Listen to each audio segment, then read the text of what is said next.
भूरिया साहब और विक्रांत, इनका प्यार मुझे यहां ले आया है। इन दोनों के प्रति मेरी बहुत पुरानी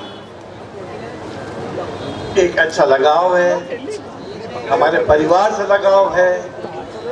हमारे ससुर साहब भूरिया साहब के बहुत अच्छे मित्र थे और हम सब भूरिया साहब को, चाहे जीतू जी हो, चाहे हर्ष जी हो, चाहे सुनील जी हो, सब लोग, हम सब भूरिया साहब को बहुत इज्जत देते हैं और हमारे कांग्रेस में इनकी बहुत इज्जत है।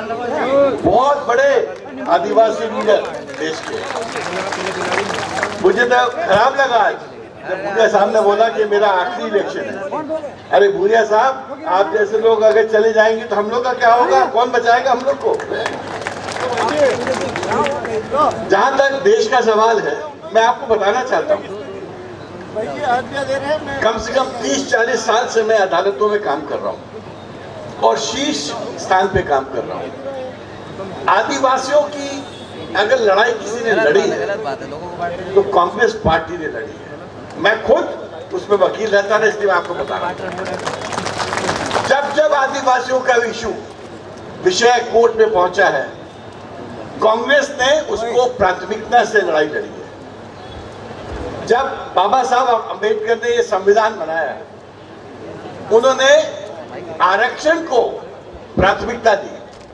उन्होंने कहा हमारे आदिवासी और हमारे शेड्यूल्ड कास्ट भाई बहन को हम उनके संख्या के अनुपात आरक्षण देंगे। मतलब अगर आप 10% आपकी पॉपुलेशन है, जनसंख्या है, तो 10% आपको आरक्षण मिलेगा।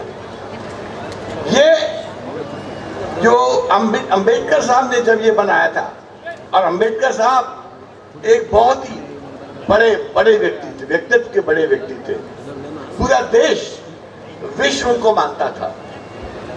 आज वो जो संविधान जो अंबेडकर साहब ने दिया, जिसमें आपको आरक्षण दिया, जिसमें आप सब लोगों को सुरक्षित किया, जिसके माने आज भूरिया साहब और विक्रांत जैसे सैकड़ों लोग ऊपर आए, बड़े बड़े पदों में गए, चीफ सेक्रेटरी बने, डीजीपी बने, एसपी बने, कलेक्टर बने, डीआईजी बने, आईजी बने, कमिश्नर बने।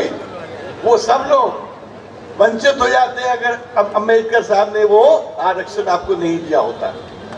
और कांग्रेस कहती है आज भी हम इस आरक्षण के साथ कटिबद्ध हैं, इस आरक्षण को हम किसी हालत पे जाने नहीं देंगे। और बीजेपी कहती है हमको ये संविधान पसंद नहीं है, और संविधान का आरक्षण एक बहुत बड़ा हिस्सा है। वो कहते हैं हम संविधान को बदलना चाहते हैं, हम एक नया संविधान लाना चाहते हैं, जो संविधान पूरे देश के लिए बना है, जो संविधान चाहे एससी हो, एसटी हो, ओबीसी हो, जनरल कैटेगरी हो, सबके लिए बना है, सबको सुरक्षित रखता है, सबके लिए समान अधिकार देता है। आप उस संविधान से छेड़छाड़ करना क्यों चाहते हो? आप उसको बदलना क्यों चाहते हो? देखो आज के दिन क्या हालत है देश में। बड़े बड़े मुख्यमंत्री जेल में हैं। अरविंद केजरीवाल का नाम सुना आपने? हेमंत सोरेन का नाम सुना है? आपको पता है दोनों मुख्यमंत्री जेल में हैं। क्यों जेल में हैं? हम सब पूछ रहे हैं। बड़े बड़े मंत्री जेल में हैं।